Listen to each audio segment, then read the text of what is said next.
Hey, what's up everybody, welcome to my channel. Now we're going to show you how to make your Mando a little bit more armored.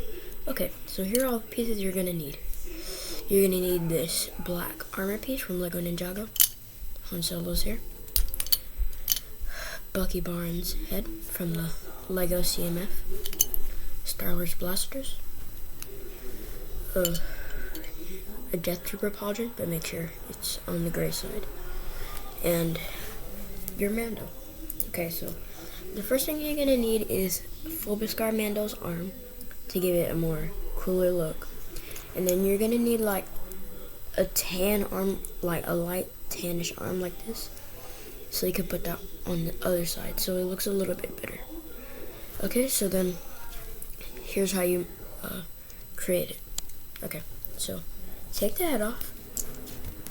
Then there you go. So then put this pauldron on, but make sure it's inverted.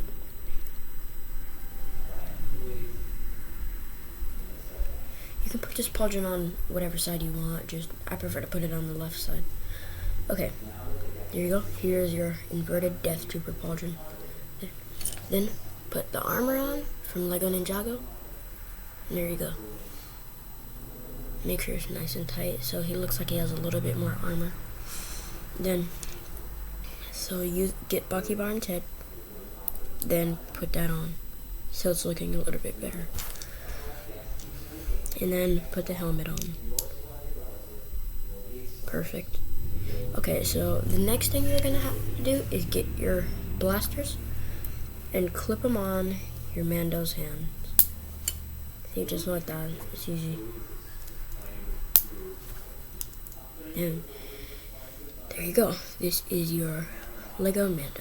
And just for another accessory, you take his head off, then put that on.